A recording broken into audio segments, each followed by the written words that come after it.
2026년 2월 6일 금요일 KOU 뉴스와 함께하는 시니어 트렌드 심층 분석 시간입니다. 오늘 저희가 함께 파고들어볼 이야기는 바로 나이 들매 두 얼굴인데요. 네, 오늘 보내주신 자료들을 쭉 보니까요. 정말 극과 극이더라고요. 맞아요. 은퇴 이후의 삶이 어떻게 이렇게 극명하게 달라질 수 있는지 그 빛과 그림자를 한번 제대로 들여다보겠습니다. 한쪽에서는 이제 연금만으로는 도저히 생활이 안 돼서 일터를 떠나지 못하는 그런 현실이 있고요. 또 다른 한쪽에서는 168조 원 시장을 이끄는 새로운 소비 주체, 액티브 시니어 이야기가 나오잖아요. 네, 정말 완전히 다른 두 세계가 공존하는 느낌이었어요. 맞습니다. 그래서 오늘 이 자료들을 바탕으로 크게 네 가지 흐름을 따라가 보려고 합니다. 먼저 이 경제적 양극화 현실부터 좀 짚어보고요. 네, 그게 가장 중요하죠. 그리고 이 문제가 결국 돌봄 시스템의 공백으로 이어지거든요. 현장에서는 이 빈틈을 메우기 위해서 어떤 노력을 하고 있는지 그것도 살펴보겠습니다. 그리고 정부가 대안으로 내세우는 기술이 과연 맞는 열쇠인지 그 기대와 한계도 따져보고 마지막으로는 건강하고 활기찬 노년을 위한 새로운 라이프 스타일 변화 그리고 아주 흥미로운 최신 의학 연구 결과까지 꼼꼼하게 한번 챙겨보겠습니다. 좋습니다. 그럼 가장 현실적인 돈 이야기부터 시작해볼까요? 보내주신 자료 중에서 제 눈을 가장 먼저 사로잡은 통계가 있었어요. 연금 받아서 생활, 어림없다. 일을 그만둘 수 없는 노인 인구가 역대 최대라는 소식이었죠. 저도 그 기사 보고 정말 마음이 좀 무겁더라고요. 그러니까요. 65세 이상 노인 가구의 월 평균 근로소득이 사상 처음으로 110만 원을 넘었다는 거잖아요. 네, 맞아요. 이게 2019년보다 57%나 늘어난 수치인데 마냥 좋은 소식으로 들리지가 않는 거예요. 공적연금을 포함한 이전 소득이 한 144만 원 정도인데 부부 기준 최소 생활비가 217만 원이라고 하니까 결국 계산이 안 나오는 거죠. 일을 하지 않으면 정말 최소한의 생활도 불가능하다. 딱 이 말이네요. 바로 그겁니다. 심지어 노령연금 수급자의 64.5%, 그러니까 3명 중 2명은요.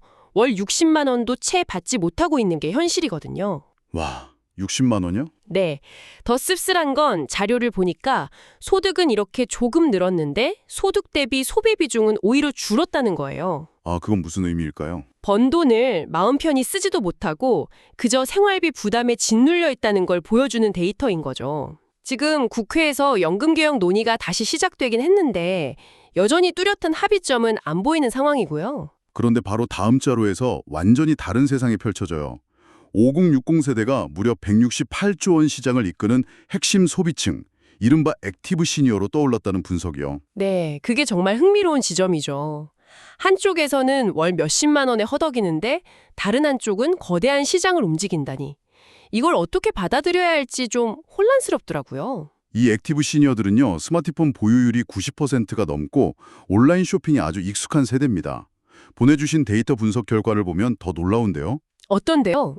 이분들의 온라인 구매 전환율이 2030 세대보다 121%나 높고요. 구매 빈도도 23% 더 높게 나타났어요. 이건 단순히 물건을 많이 산다, 이걸 넘어서는 의미고 있거든요. 어떤 의미죠? 예전처럼 무조건 저렴한 가성비만 좇는 게 아니라는 겁니다. 자신의 만족, 그러니까 가치 소비를 하고요. 광고보다는 신뢰할 수 있는 정보를 꼼꼼히 따져서 구매를 결정하는 아주 스마트한 소비자의 특징을 보이고 있다는 거죠. 듣고 보니 그런 생각도 드네요. 이걸 액티브 시니어라는 긍정적인 말로 포장하고 있지만 어쩌면 그냥 소득 상위 계층 노인의 소비 패턴일 뿐이고 대다수의 현실과는 거리가 먼 이야기는 아닐까요? 정확한 지적이십니다. 우리 사회가 노년층을 그냥 하나의 집단으로 보는 것부터가 좀 잘못된 접근일 수 있겠다, 이런 생각이 들어요. 맞습니다. 사실상 완전히 다른 경험을 하는 두 개의 노년 국가가 우리 사회에 공존하고 있는 셈이죠. 이런 극단적인 양극화가 앞으로 우리 사회에 어떤 균열을 만들어낼지 좀 심각하게 고민해봐야 할 문제입니다. 그리고 이런 경제적 양극화가 가장 먼저 상처를 내는 곳이 바로 돌봄 영역인 것 같아요. 보내주신 기사 중에 설 연휴가 두렵다는 독거노인들 이야기가 있었는데 정말 마음이 아팠습니다. 저도 봤어요. 그 돌봄 보릿고개라는 표현이 참... 네, 명절에 가족 대신 요양보호사 방문을 기다리는데 그마저도 끊긴다는 거잖아요. 이게 문제의 핵심이 구조적인 역마진 때문이거든요. 법적으로 요양보호사에게 휴일근무 수당을 줘야 하는데 건강보험공단이 요양기관에 지급하는 돈, 그러니까 수가는 평일이랑 똑같아요. 아, 그럼 기관 입장에서는 손해를 보겠네요. 그렇죠. 연휴에 어르신을 돌보면 돌볼수록 손해를 보는 구조인 겁니다. 아이들을 위한 휴일 어린이집 같은 제도는 있는데 노인 돌봄은 여전히 평일 중심 시스템에 갇혀 있는 거죠. 이런 돌봄의 고운팩이 결국 삶의 마지막 순간에 대한 생각까지 바꿔놓는 것 같아요. 노인 10분 중 8분은 살던 집에서 마지막을 맞이하고 싶어 하는데 실제 임종 장소로 병원을 택하는 비율은 매년 늘어서 52.7%까지 올랐다는 통계가 있었죠. 네, 맞아요. 집에서 존엄하게 죽고 싶다는 소망과 현실 사이에 너무 큰 간극이 있는 거죠. 임종이 임박했을 때 집에서는 필요한 의료적 처치를 받기 어려울 거라는 그 불안감이 크게 작용한 결과입니다. 실제로 현재 돌봄 서비스가 충분하다고 느끼는 노인은 15.3%, 그러니까 7명 중 1명에 불과했어요. 그렇군요. 집에서 죽고 싶다는 게 사실 건강하게 살다가 잠자듯 죽고 싶다는 희망에 가깝지 아픈 상태에서 집에서 고통받고 싶다는 의미는 아니니까요. 이런 중앙 시스템의 빈틈을 보다 못한 지자체들이 직접 팔을 걷어붙이고 나선 사례들을 많이 보내주셨어요. 네, 현장의 노력들이 정말 눈물겨웠습니다. 강원도에서는 아이부터 노인까지 모두를 아우르는 통합돌봄 지원 조례를 만들었고 종로구에서는 고독사 위험군을 위해서 품위사라는 분들이 장례 의향서 작성부터 공영장례까지 돕는 사업을 시작했더라고요. 그 외에도 정말 다양한 노력들이 눈에 띄었습니다. 성북구는 경로당 57곳에 비상벨을 설치했고요. 송파구는 한 발 더 나아가서 살려주세요 같은 음성을 인식하는 AI 비상벨을 도입했어요. 아, 음성 인식이요? 네, 이건 단순한 안전장치를 넘어서 심리적인 안정감을 주는 효과도 크죠. 또 거제시의 어르신 영양 매니저나 부여군의 시니어 치안 지킴이처럼 노인을 돌봄의 대상으로만 보는 게 아니라 지역사회에 기여하는 주체로 세우려는 시도들도 아주 인상적이었습니다. 지자체는 이렇게 현장에서 발로 뛰는데 중앙정부는 좀 다른 해법을 생각하는 것 같아요. 바로 기술이죠. 맞습니다. 정부가 IoT 센서나 AI 돌봄 로봇 같은 스마트 기술로 돌봄 공백을 메우겠다고 홍보를 많이 하는데 정작 현장의 반응은 싸늘하다고요. 네, 그 이유가 정말 어처구니가 없을 정도입니다. 비현실적인 예산 구조 때문인데요. 예산 구조요? 예를 들어 어르신들이 복지용구를 살 수 있는 연간 한도액이 160만 원인데 이 한도액은 그대로 둔 채 100만 원이 넘는 AI 로봇을 그냥 목록에 추가만 한 겁니다. 잠깐만요. 그럼 이미 전동 침대를 빌리는데 연간 90만 원을 쓰고 있는 어르신에게는 침대를 포기하셔야 로봇을 들여놓을 수 있습니다. 이렇게 말해야 한다는 거잖아요. 바로 그거죠. 이게 말이 되냐는 겁니다. 와, 현장을 전혀 모르는 탁상행정이라는 비판이 나올 수밖에 없겠네요. 그렇죠. 좋은 기술도 제도가 현실과 동떨어져 있으면 그저 전시행정, 숫자 노름에 불과하다는 걸 보여주는 대표적인 사례입니다. 심지어 중국에서는 시연 중이던 휴머노이드 로봇이 노인과 부딪혀서 넘어뜨리거나 스스로 균형을 잃고 넘어지는 영상도 있었잖아요. 아, 맞아요. 봤어요. 기술이 모든 문제의 만능 해결책은 아니라는 걸 명확히 보여주는 장면이었죠. 물론 기술을 잘 활용한 긍정적인 사례도 있었습니다. 서초구의 스마트 시니어 교육센터 이야기인데요. 네, 그건 좀 달라 보이더라고요. XR 스포츠나 AI 바둑 로봇 같은 것들을 어르신들이 직접 즐겁게 체험하게 해주는 곳이거든요. 이건 기술로 뭔가를 관리하려는 게 아니라 기술을 즐기게 함으로써 디지털 세상과의 심리적 장벽을 낮춰주는 아주 현명한 접근이라는 생각이 들었습니다. 맞아요. 이런 변화는 비단 기술 분야에만 국한되는 건 아닌 것 같아요. 보내주신 자료들을 보면 시니어들의 라이프 스타일 자체가 근본적으로 바뀌고 있다는 게 느껴져요. 여행만 해도 그렇죠. 아, 여행이요? 예, 예전처럼 최대한 많은 관광지를 딛고 오른 스탬프 투어 방식이 아니라 경험의 질을 중시하는 경향이 뚜렷해졌습니다.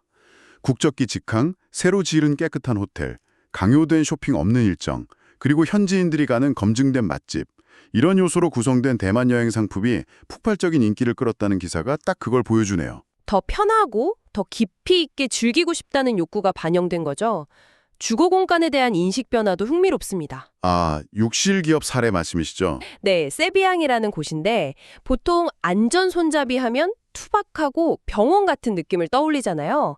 그런데 이 회사는 아주 세련된 디자인의 안전손잡이나 높낮이 조절이 가능한 세면대 같은 제품을 내놓아서 큰 호응을 얻고 있어요. 안전용품은 인테리어를 해친다는 편견을 완전히 깨버린 거네요. 맞습니다. 이제 안전은 기분이고 미적인 만족감까지 추구하는 겁니다. 결국 이렇게 활기찬 노년을 보내려면 건강이 기본이겠죠.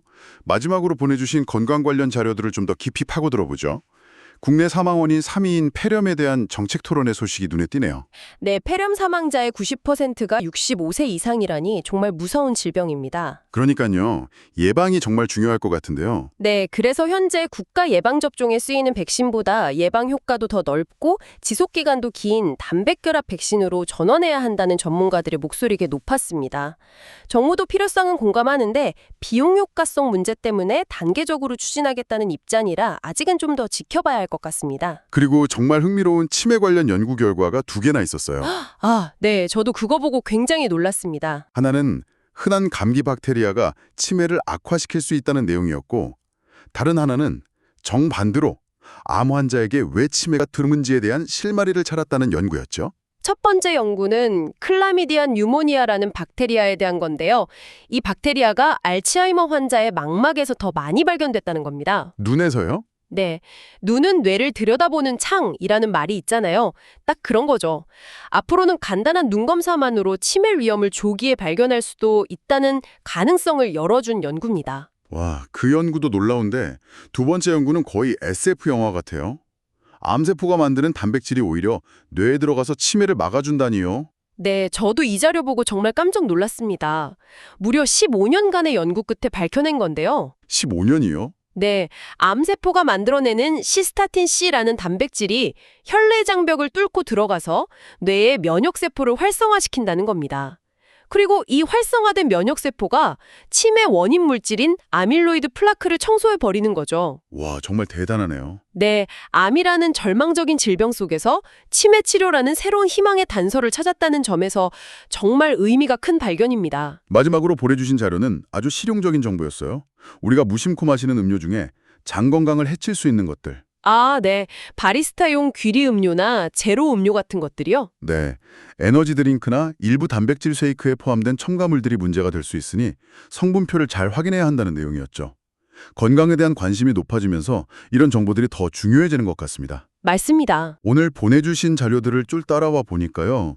이를 놓지 못하는 고단한 현실부터 새로운 소비와 문화의 주체로 떠오른 활기찬 모습까지 오늘날 나이듦이 가진 여러 알구를 입체적으로 마주할 수 있었습니다. 네, 돌봄 시스템의 구조적인 문제와 그걸 어떻게든 메워보려는 현장의 필사적인 노력들, 그리고 기술이 우리에게 던져주는 희망과 동시에 냉정한 현실적 한계도 함께 짚어봤습니다. 특히 암과 치매의 그 역설적인 관계에 대한 연구는 우리가 마주한 과제 속에 또 새로운 가능성이 숨어 있다는 걸 보여주는 것 같았어요. 맞아요.